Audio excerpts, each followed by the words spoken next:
Hi friends, இன்றைக்கி நம்ம ஒரு சூப்பரான மேங்கோ ரைஸ் தான் செய்ய போகிறோம். இந்த சீசனுக்கு இந்த மாதிரி செஞ்சு சாப்பிட்டு பாருங்கள். பிள்ளைகளுக்குமே கொடுத்து பாருங்கள், கண்டிப்பாக விரும்பி சாப்பிடுவாங்க. ஸோ இப்போ அது எப்படி செய்கிறதுன்னு பார்க்கலாம். இது செய்கிறதுக்காக ஒரு பாத்திரம் எடுத்துக்கோங்க. 2 டேபிள் ஸ்பூன் எண்ணெய் சேர்த்துருக்கேன். கொஞ்சமாக கடுகு மட்டும் சேர்த்துக்கிறேன். கடுகு நல்லா புரிஞ்சு வந்துட்டோம். எப்பவுமே கடுகுலாம் சேர்க்குறீங்கன்னா அடுப்பு வந்து மீடியம் டு லோ ஃப்ளேமில் வச்சுருங்க. எண்ணெய் சூடானதுமே ஸோ இப்போ இதில் வந்து ஒரே ஒரு காய்ந்த மிளகாய், இன்றைக்கி ஒரு 2 பேர் அளவு சாப்பிட்ற அளவுக்கு செய்கிறனால ஒரே ஒரு காய்ந்த மிளகாய் எடுத்திருக்கேன். இது கூடவே வந்து கொஞ்சமாக கடலைப்பருப்பும், கொஞ்சமாக வந்து உளுத்தம் பருப்பும், கொஞ்சமாக வந்து சீரகம் மட்டும் சேர்த்துருக்கேன்.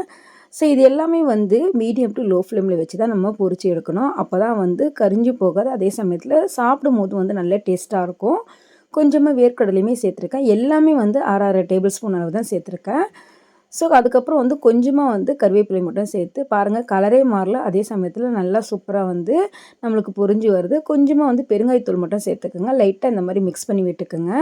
செம்ம டேஸ்ட்டாக இருக்கும். எப்பவும் வந்து ஒரே மாதிரி செய்யாமல் இந்த மாதிரி டிஃப்ரெண்ட்டாக செஞ்சு கொடுத்து பாருங்கள். பசங்க வந்து விரும்பி சாப்பிடுவாங்க. அடுத்து இதில் வந்து ஒரே ஒரு மாங்காய் மட்டும் நான் வந்து இந்த மாதிரி நல்லா கிரேட்டர் பண்ணி போட்டுக்கிறேன். லைட்டாக வந்து இந்த மாதிரி நல்லா வதக்கி விட்டுக்குங்க. கொஞ்சமாக வந்து மஞ்சள் தூள் மட்டும் நம்ம இதில் சேர்த்துக்கலாம். செம்ம டேஸ்ட்டாக இருக்கும். கண்டிப்பாக ட்ரை பண்ணி பாருங்கள். இப்போ வந்து மாங்காய் சீசன்றனால கண்டிப்பாக நீங்கள் இதை மாதிரி ட்ரை பண்ணி பாருங்கள் ஃப்ரெண்ட்ஸ். அதுக்கப்புறம் கொஞ்சமாக வந்து நான் சால்ட்டு மட்டும் சேர்த்துக்கிறேன். 2 பேர் அளவு சாப்பிட்ற அளவு தான் செஞ்சேன். அதுவும் வந்து கிட்ஸ் வந்து கொண்டு போகிற அளவுக்கு தான் நான் செஞ்சுருக்கேன்.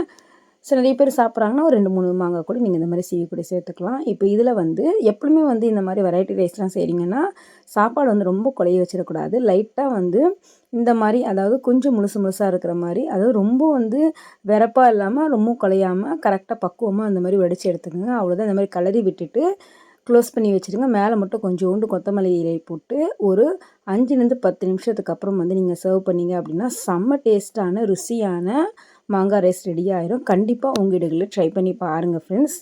ஓகே ஃப்ரெண்ட்ஸ், நெக்ஸ்ட் ஒரு டேஸ்டியான ரெசிபியில் பார்க்கலாம். தேங்க்ஸ் ஃபார் வாட்சிங்.